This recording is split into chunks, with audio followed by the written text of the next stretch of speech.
آپ صلی اللہ علیہ وسلم کا سلوک یتیموں، بے سہاروں اور مجبوروں کے ساتھ؟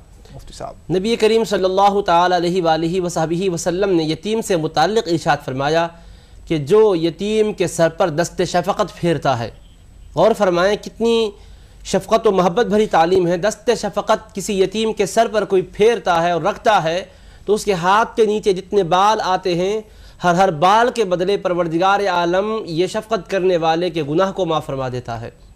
تو یتیموں پر شفقت کرنا حضور نبی کریم علیہ السلام کا شعار بھی ہے اور آپ کی تاکیدی تعلیم بھی ہے.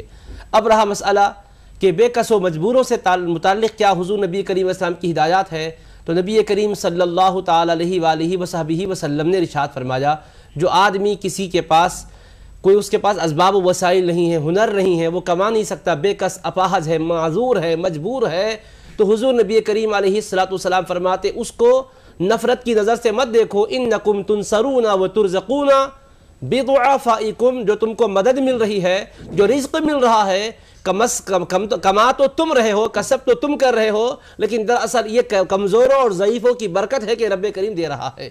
تو اپاہجوں کو، کمزوروں کو معمولی نہ سمجھا جائے، بلکہ ان کی برکت سے رب کریم رزق کے دروازوں کو کھولتا ہے. یہ پیغام نبی کریم علیہ السلام نے دیا.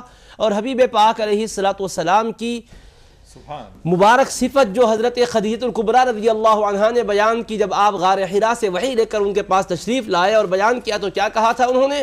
من جملہ اور باتوں کے یہ بھی کہا تھا وَتَحْمِلُ الْكَلْ، یا رسول اللہ آپ کی شان تو یہ ہے کہ جو آدمی اپنے اوپر بھی بوجھ بنا ہوا ہے اس کے بوجھ کو بھی آپ ہی اتارتے ہیں، اس کے لیے بھی آپ ہی سہارا ہے. اور اللہ تبارک و تعالیٰ نے نبی رحمت علیہ السلام کے متعلق فرمایا وَيَضَعُ عَنْهُمْ إِصْرَهُمْ وَالْأَغْلَالَ الَّتِي كَانَتْ عَلَيْهِمْ، کہ یہ وہ شان والے نبی ہیں کہ اس بوجھ کو جو ان پر لدے ہوئے ہیں اتار دیتے ہیں، اور ان زنجیروں کو جس میں وہ جکڑے ہوئے ہیں، ان جکڑ بندیوں کو ساری کی ساری توڑ دیتے ہیں اور انہیں راحت عطا کرتے ہیں، رحمت عطا کرتے ہیں. نبی کریم علیہ السلام کی بعثت سے پیشتر دنیا جانتی ہے کہ کیا کیا بندھنوں میں بندھی ہوئی تھی دنیا، کس طرح سے جکڑ بندیوں میں جکڑی ہوئی تھی. نبی رحمت علیہ السلام نے سب کو توڑا اور راحت والی پاکیزہ تعلیمات دی. اور بھائی نے یہ بھی کہا کہ نان مسلم کے ساتھ حضور کی تعلیم کیا رہی.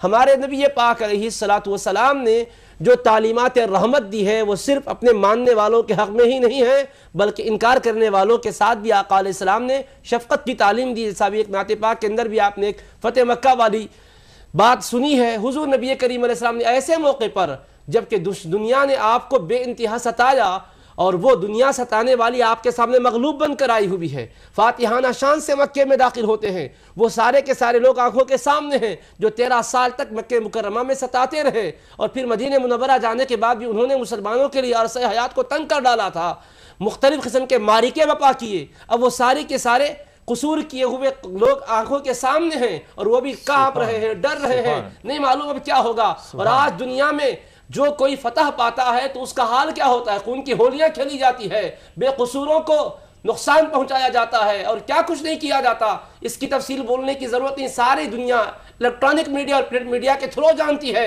ہمارے نبی پاک علیہ السلام تشریف لاتے ہیں تو اس حال میں آتے ہیں کہ حضرت خالد ابن ولید جلال میں کہتے ہیں الیوم یوم الملحمہ، آج تو انتقام لینے کا دن ہے، آج بدلہ لینے کا دن ہے. آپ فرماتے خالد الیوم یوم المرحمہ، آج تو مہربانی کرنے کا دن ہے، آج تو معاف کرنے کا دن ہے. ساری قوم آپ کی آنکھوں کے سامنے ہے بیٹھی ہوئی.